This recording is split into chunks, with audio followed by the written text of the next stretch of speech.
ಪಂಚದಶಿಯಲ್ಲಿ ನಾವು ಆ ಮಹಾಪುರುಷ ಆ ವಿಷ್ಣುವನ್ನು ನಮ್ಮೊಳಗೆ ಅವೇಕಿಂಗ್ ಮಾಡ್ತೀವಿ. ಜ್ಞಾನದ ಅರ್ಥ ನಾವು ಧ್ಯಾನ ಯಾವುದರ ಮೇಲೆ ಇಡಬೇಕು ಅನ್ನೋದು. ಪ್ರಥಮಾವಸ್ಥೆಯಲ್ಲಿ ನಾವು ಧ್ಯಾನನ ಶ್ವಾಸದ ಮೇಲೆ ಇಡ್ತೀವಿ. ನಂತರ ಶ್ವಾಸದ ಮೇಲೆ ಧ್ಯಾನ ಇಡ್ತಾ ನಾವು ಶ್ವಾಸನೇ ಆಗಿರ್ತೀವಿ. ನಂತರ ಶ್ವಾಸ ಅದೇ ಆಗೋದಕ್ಕೆ ಬಿಡ್ತೀವಿ, ಸಾಕ್ಷಿ ಆಗ್ತೀವಿ. ನಂತರ ಪರಮ ಮೌನಕ್ಕೆ ಇಳಿತೀವಿ, ಪರಮ ಶೂನ್ಯದಲ್ಲಿರ್ತೀವಿ. ನಂತರ ನಾವು ನಮ್ಮ ಶರೀರನ ನೋಡುವ ದ್ರಷ್ಟ ಆಗ್ತೀವಿ. ದ್ರಷ್ಟ ಆದಾಗ ನಾವು ಮನಸ್ಸನ್ನು ನೋಡಬಲ್ಲೆವು, ಆತ್ಮವನ್ನು ಸಹ ನೋಡಬಲ್ಲವರಾಗ್ತೀವಿ. ಅವೆರಡರ ಮಧ್ಯದ ದ್ವಂದ್ವನೂ ನೋಡ್ತೀವಿ. ಯಾಕೆಂದರೆ ರಾಮ ನಮ್ಮ ವಧೆ ಮಾಡ್ತಾರೆ, ನಾವು ತಯಾರಾಗಿರ್ಬೇಕಾಗ್ತದೆ. ಇದೇ ಆಗ್ತದೆ. ನಾವ್ಯಾರು? ನಾವು ಮನಸ್ಸು, ನಾವು ಸಂಸ್ಕಾರ, ನಾವು ಬುದ್ಧಿ, ನಾವು ಚಿತ್ತ. ಅದ್ರ ಮುಂದೆ ಪರಮಾತ್ಮ ತನ್ನ ಸುದರ್ಶನ ಚಕ್ರದಿಂದ ಜ್ಞಾನದಿಂದ ನಮ್ಮ ನಿಲ್ತಾರೆ. ನಮ್ಮೊಳಗಿನ ರಾಕ್ಷಸ ಕಾಮ, ಕ್ರೋಧ, ಮೋಹ, ಈರ್ಷೆ, ನಿಂದೆ ಇವೆಲ್ಲದರ ವಧೆ ಮಾಡ್ತಾರೆ. ಇದೇ ಅವೇಕಿಂಗ್ ಪ್ರೊಸೆಸ್. ಇಲ್ಲಿ ಸಾಧಕ ಮಹಾನಿರ್ವಾಣಕ್ಕಾಗಿ ತಯಾರಾಗಿರ್ತಾನೆ, ಆ ಒಂದು ಅವಸ್ಥೆಯಲ್ಲಿರ್ತಾನೆ. ನಿರ್ವಾಣನೂ ಅಲ್ಲ, ಮಹಾನಿರ್ವಾಣ. ನನಗೆ ಎಲ್ಲ ಬಂಧನದಿಂದ ಮುಕ್ತಿ ಬೇಕು, ನನಗೆ ಪರಮಾತ್ಮನ ಬಂಧನದಿಂದನೂ ಮುಕ್ತಿ ಬೇಕು. ಯಾಕೆಂದರೆ ನಮ್ಮ ಒಂದು ಅಸ್ತಿತ್ವ ಪರಮಾತ್ಮ ಸಹ ಆಗಿದೆ. ನಾವು ಆತ್ಮರೂಪದಲ್ಲಿ ಅವರ ಕ್ರಿಯೆಯ ಜಗತ್ತಿನಲ್ಲಿ ನಾವಿದ್ದೇವೆ. ನಾವು ಆ ಬಂಧನದಿಂದನೂ ಮುಕ್ತರಾಗಬೇಕು. ಈ ಅವಸ್ಥೆಯಲ್ಲಿ ಆ ಪರಮ ಪುರುಷನ ಸಹ ವಿಸ್ಮೃತಿ ಆಗ್ತದೆ. ಆವಾಗ ಶ್ರೀವಿದ್ಯೆ ಪ್ರಾಪ್ತಿ ಆಗ್ತದೆ. ಇದನ್ನು ಅವಿಚಲಿತ ಅವಸ್ಥೆ, ಕೈವಲ್ಯ ಪದ ಅಂತಾರೆ. ಅಂದರೆ ಈ ಸ್ಥಿತಿಯಲ್ಲಿ ನಾವು ವಿಚಲಿತ ಆಗಲ್ಲ, ಅಭಯ ಆಗಿರ್ತೀವಿ. ನಾವು ನಿಶ್ಚಿಂತರಾಗಿರ್ತೀವಿ. ನಮ್ಮನ್ನು ಯಾರು ಏನೂ ಮಾಡಲಿಕ್ಕಾಗಲ್ಲ. ನಮ್ಮೊಳಗಿನ ವಿಶೇಷ ಅಣು ವಿಷ್ಣುವಿನ ಪ್ರಾಕಟ್ಯ ಮಾಡೋದು.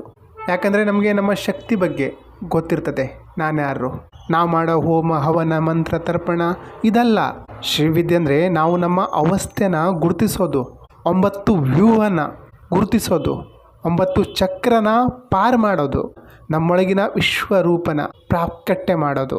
ಇಚ್ಛೆ, ಕ್ರಿಯೆ, ಜ್ಞಾನ ಇದೇ ತಾನೇ ಬ್ರಹ್ಮ ವಿಷ್ಣು ಮಹೇಶ್ವರ. ಇದೇ ತಾನೇ ಕಾಳಿ ಲಕ್ಷ್ಮಿ ಸರಸ್ವತಿ. ವಿಷ್ಣುನ ಕ್ರಿಯೆ ಜೊತೆ ಜಾಯಿಂಟ್ ಮಾಡಲಾಗಿದೆ. ಕ್ರಿಯೆ ಯಾಕೆ ಮಾಡ್ತೀವಿ? ನಮ್ಮ ಒಂದು ಉಚಿತ ಲಕ್ಷ್ಯಕ್ಕಾಗಿ.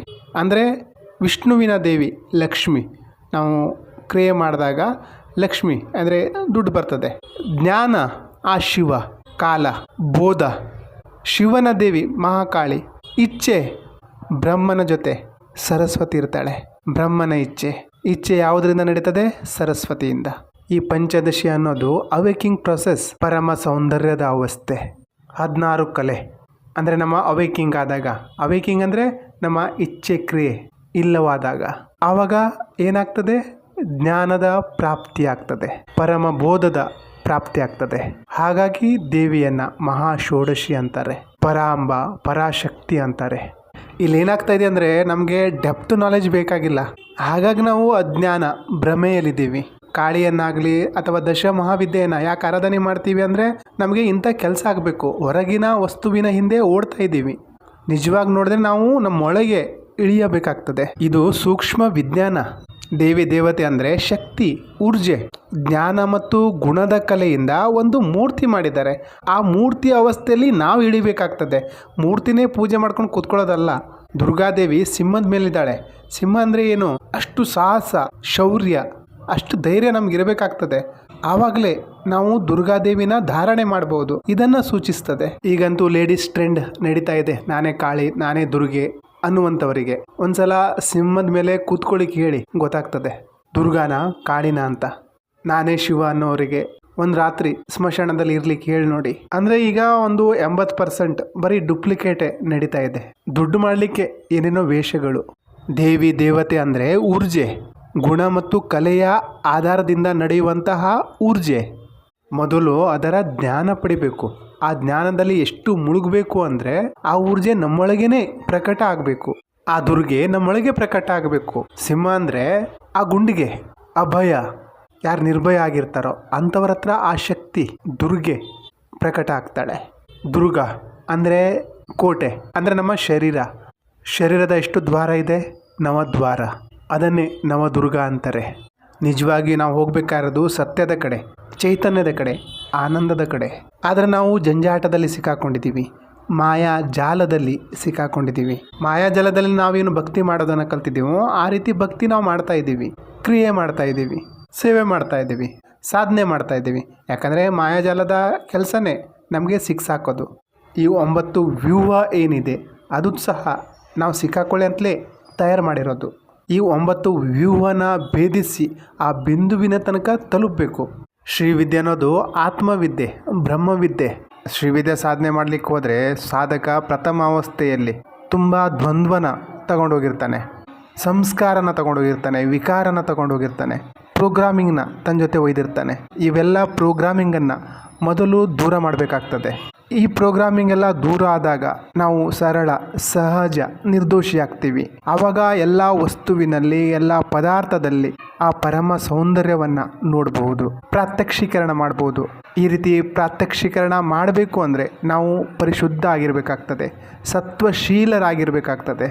ದ್ರಷ್ಟ ಮತ್ತು ದೃಶ್ಯನ ಮತ್ತು ದ್ವೈತ್ಯನ ಕರಗಿಸಬೇಕಾಗ್ತದೆ. ದ್ರಷ್ಟಾನು ಸಮಾಪ್ತ ಆಗಬೇಕು, ನಮ್ಮ ದೃಶ್ಯ ಕಲ್ಪನೆಯೂ ಸಮಾಪ್ತ ಆಗಬೇಕು. ಮತ್ತು ನಮ್ಮ ದ್ವೈತ್ಯ, ನಾವು ಅದ್ವೈತ ಆಗ್ತೀವಿ. ದ್ವೈತ ಅಂದರೆ ನಾವು ಅವನಾಗ್ತೀವಿ, ನಾವೇ ಪರಮಾತ್ಮ ಆಗ್ತೀವಿ. ನಾನೇ ಪರಮಾತ್ಮ, ಪರಮಾತ್ಮನೇ ನಾನು. ದ್ವೈತ್ಯದ ದ್ವಂದ್ವ ಮುಕ್ತಾಯ ಆಗಿ ನಮ್ಮೊಳಗೆ ಅದ್ವೈತ್ಯದ ಪ್ರಕಟ ಆಗ್ತದೆ, ಅದ್ವೈತ ಊರ್ಜೆ ಪ್ರಕಟ ಆಗ್ತದೆ. ಅದ್ವೈತ ಅವಸ್ಥೆನ ನಮಗೆ ಯಾರೋ ಕಲಿಸೋದಲ್ಲ, ಕಲಿಸ್ಲಿಕ್ಕಾಗಲ್ಲ, ಅದನ್ನು ನಾವೇ ಪ್ರಾಪ್ತಿ ಮಾಡ್ಕೊಳ್ಬೇಕಾಗ್ತದೆ. ಈ ದೇವಿಯನ್ನು ನಾವು ಪ್ರೇಮದಿಂದ ಮಾತ್ರ ಒಲಿಸಿಕೊಳ್ಬೋದು. ಪ್ರೇಮ ಮತ್ತು ಕರುಣೆ ಅವಳ ಭಾಷೆ. ಅವಳ ದ್ವಾರದಲ್ಲಿ ನಾವು ಸಮರ್ಪಣಾ ಭಾವದಿಂದ ಮಾತ್ರ ಪ್ರವೇಶ ಮಾಡಬಹುದು. ಈ ಅವಸ್ಥೆಯ ಒಳಗೆ ನಾವು ಪ್ರೇಮ, ದಯೆ, ಕರುಣೆ, ಸಮರ್ಪಣೆ ಈ ಸದ್ಗುಣಗಳನ್ನು ನಾವು ಧಾರಣೆ ಮಾಡಬೇಕಾಗ್ತದೆ. ಆವಾಗಲೇ ಈ ಊರ್ಜೆ ನಮ್ಮನ್ನು ಮೇಲೆ ಎಳಿತದೆ. ಬ್ರಹ್ಮಾಂಡದ ಎಲ್ಲ ಆಧಾರಭೂತ ಊರ್ಜೆಯ ಅಸ್ತಿತ್ವ, ಸೌಂದರ್ಯ ಮತ್ತು ಆನಂದ.